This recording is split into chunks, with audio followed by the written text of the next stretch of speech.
Welcome back. One Ocean Update. Today is BowThruster Day. Well, we're going to start. Because here at Marine Tech, we're really good at cutting holes in boats. We got the mark. You ever put one of these BowThrusters in? Oh, sure. I've done several of them on the farm. Okay, where do you think it should go? Just put a piece of tape. I'm just going to put a piece of tape here, and I'm just going to guess. I think the BowThruster shouldn't be up there. It needs to be below the water line. Oh, wait. I'll give you a hint. We read the instructions, remember? And it says at least 7.28 inches below water line. Okay, so there's actually the water line. So 7.2 inches is right there. Yeah, well, that's a minimum. That is not 7 inches. Right, 7.2. But so then, all right, and then it's supposed to be below that a bit. So I'm going to say that the tube should be center of the tube. Center of the tube. It's an 8-inch tube. An 8-inch tube. This is the center of the tube. Drill a hole right there. There you go. This is the 185 model, I think is what it said, or something like that. No, this is, yeah, SE100. Okay, now what we're going to, wait a minute, let's just do this right. Since you read the instructions, here's where I think it should go. All right, I'll get the drill. Now you read the instructions. Okay, they just took off to put away tools, but look at Mark, who's never actually done a BowThruster. He's a farmer and a sailor. He just guessed and put this right here. Remember that? And look at how close he was. We went forward a couple inches and down 2 inches. Dang close. But looking inside, you just saw that. We think that we want the tube to be 8 inches this way. So this will be the edge of the hole saw. Our vertical is still going to be good. We'll bring this completely horizontal. There's enough room underneath. So we'll just knock that hole in there. But we almost could have made that work. Would have been a little too high. Well, what we're going to do, because there's a couple viewers that are going to do this on their own boats, it sounds like. And so, one thing is we have wiggle room. We're going to start with a 1/2-inch hole, and that way we can move it a ways. But we need to look inside because there's a V-berth in there, and a watertight bulkhead, and some other, right? Some So you don't want me to go get the drill? Not quite yet. But what I ought to do is, what we're going to do is we're going to get some levels out, and we're going to transfer the water line to the inside of the boat. I think that's important. And then once we know that, we can look at the fore and aft from a window. We've got a known port on the outside. And then we will confirm our location and get the drill out. We got the dowel. All thread works because once you get one side in, we can stick it through to mark the other side and make sure it's level. We'll do that up on the boat. You don't know that the boat's always sitting perfectly level, so we're going to double check that up above. Those are all just the little important details before we cut a big hole. So, I mean, what could go wrong? You drill the hole here, you got to make sure it's not drilled in that direction. That's exactly right. Or that direction, or that direction. Yeah, turns out it's got a few moving parts. That's why you're on the job. Well, we have people that are going to help us. Yes. You always want to have a couple people double checking before you cut big holes below the water line. They better, yes. Let's go inside and look at the V-berth and see if we can sort out what we need to do to get that water line transferred. And always consult the instructions. We've got our 2x4 set. It's nice and level. We're going to use that to pull down to water line, and then we can come inside, transfer from water line down. And then also we've got a reference point here. We've got this 2x4 running exactly in line with the forward edge of the hatch. So we can mark that line down here and here, and then we'll measure how far forward we need to go in the V-berth to be able to pull that point as well. So that's one of the hard parts about a thruster is you can't see inside and outside at the same time. We're going to make it work. And actually, I measured 36, and I thought, the way I was looking, if anything, we'd come aft a little bit. So that is really looking close. It's a little high, I think, but we'll... And who put that X right there? Some crackpot has never done this before. So we can transfer that up. Holy crow, that's dang close. For this next part, I had to skip over. We had hours of video, but we were essentially just taking the marks from the outside of the boat and using the 2x4s and a string, some straight edges, and getting a reference point to the inside so that we could make sure where we want to drill the hole was going to work out under that V-berth platform right there. So we transferred water line up and down, figured out how many inches below that platform it was, figured out how many inches forward from the front edge of the hatch where we had that 2x4 set. And then with that information, we went inside and outside and looked and said, yes, this is where we want to locate that new 8-inch tube and get our 1/2-inch bit, drill a hole in the hull, and then use that for reference and start working on where to put the new tube.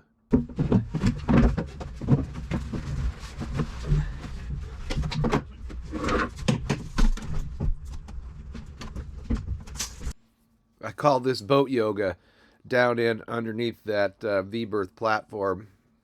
We had Captain Mark up there and I verifying each other's math, running the numbers, figuring everything out, top of tube, bottom of tube, whatever.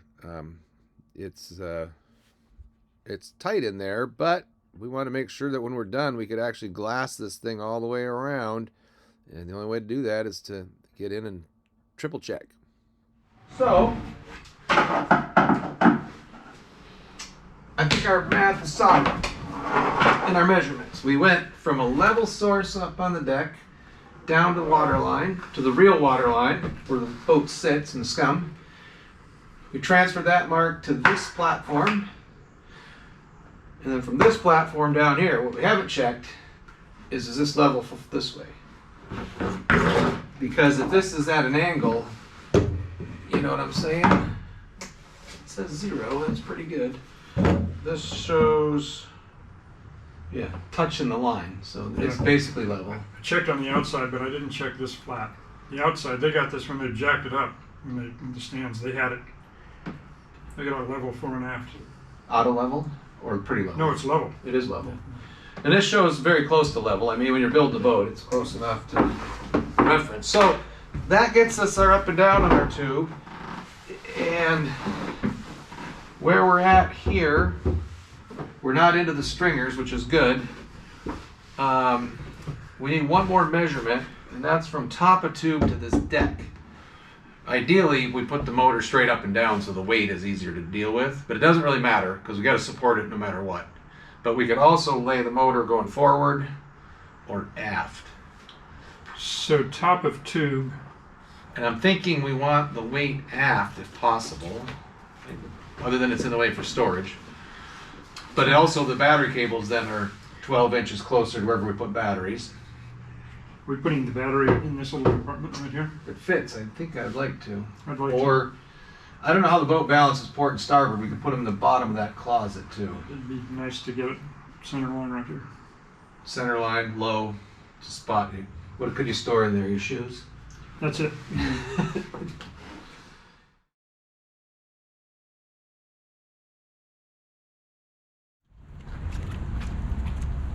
Okay, here we are back.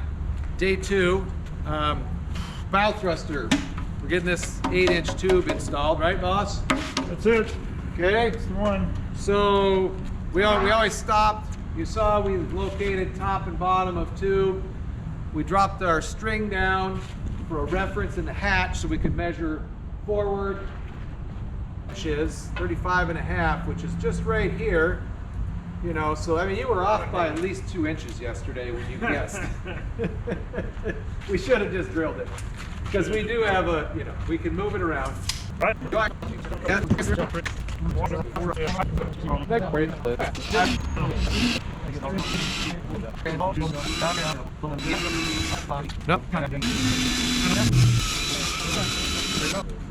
I have a suspicion that Westerly might have, you know, brings up a good point. You're through. That's good. The thing might be cord. You know what? If we only knew Bob oh wait, we do know Bob. We should probably go down and see how they built this and look at the drawings, but it's cord. Well, we know now that it's cord. That doesn't change anything. We're still putting a BowThruster tube in. So back in 2018, I think it was, we actually did one of these on Instructor Art's boat, on his Fisher. So this is relatively easy to do with our homemade compass there with an 8¼ inch diameter. The tricky part with the boat is it's a big oval, elliptical type of hole. And so as long as you hold that level and transfer the line on, then you know the shape that you need to cut out. And it works pretty good. Okay.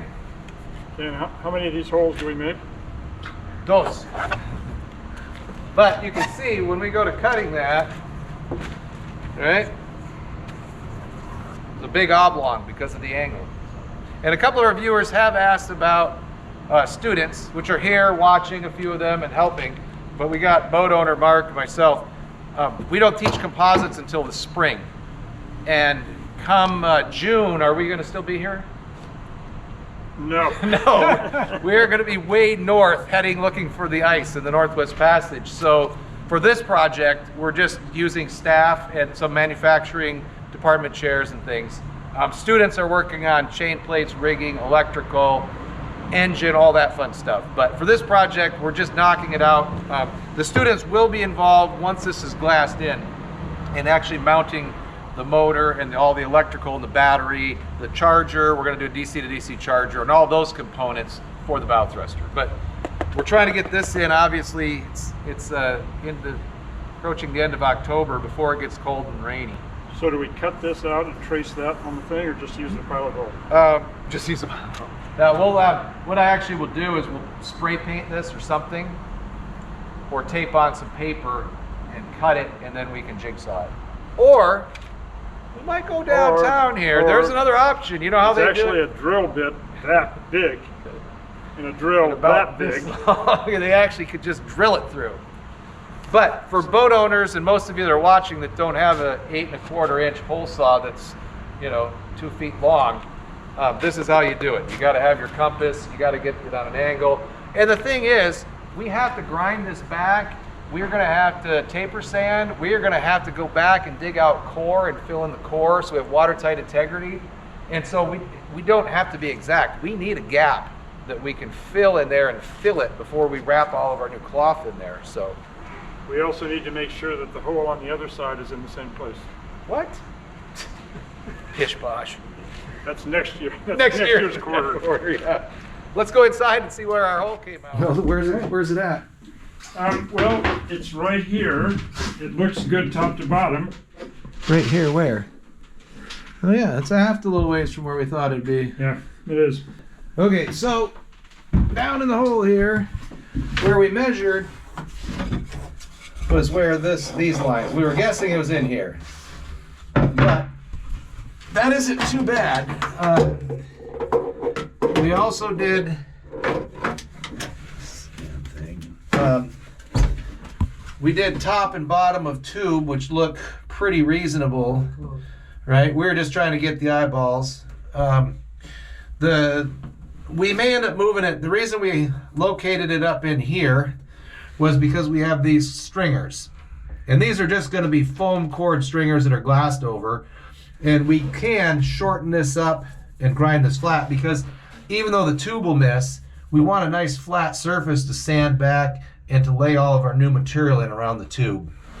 So before we transfer to the other side, I'm pretty sure we're going to go about 6 inches forward maybe, and then drill another hole, and then transfer it, and then, sorry about the jumpiness, then we'll transfer it to the other side. We thought if that's the bottom of the tube, it could be way up here even, and we'd still have enough room to put glass and do the glass work under the tube. Exactly. It comes over here, and we have 5 inches in the center of the tube to nothing.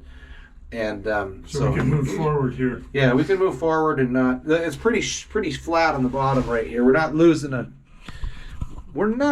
a whole bunch of height fore and aft just because of the entry and the fine entry of the boat. So I'm happy.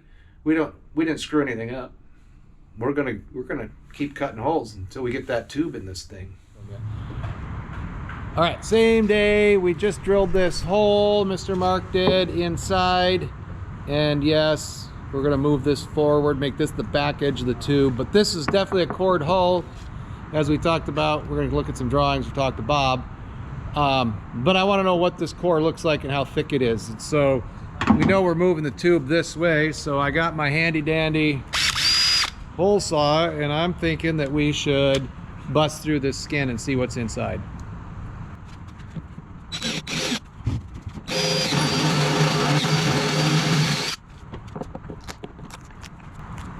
And the survey says balsa. Looks to be about, we got a nice thick amount of glass. And I don't know, what's that balsa? We get a tape measure, 3/4. That ain't bad. Now we know. Now we know, Mr. Mark. Balsa. Looks like a good layup. Fast forward, after we marked the two holes, just got after it with a saw. The Sawzall worked a whole lot better than the jigsaw did. And so, always a little unnerving cutting a giant hole in the boat, but that's what you do when you want a bow thruster. So, it actually was a lot of fun, and people are enjoying watching the progress as we get after this new bow thruster.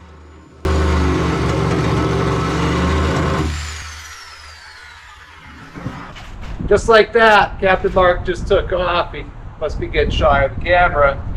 Chopped another big hole in here, over here on the starboard side. We had to do a little trimming, of course, here and there to get it to go, but now we have the 8-inch tube up here, and it'll go all the way through. It's level, and so we're going to end the bow thruster. This will be a part 1. We'll come back with part 2. And we'll explain about all of our taper sanding and cutting and how we're dealing with the core and how we glass this tube in. But we're going to take it in the shop, cut the hole for the motor and the leg so we can do orientation.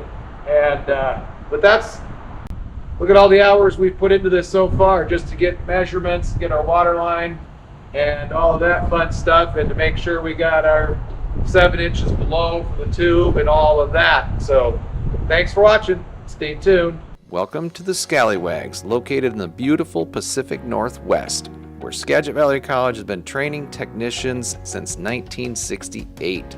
If you are looking for industry certification and the skills to work in maritime, this is the place to visit.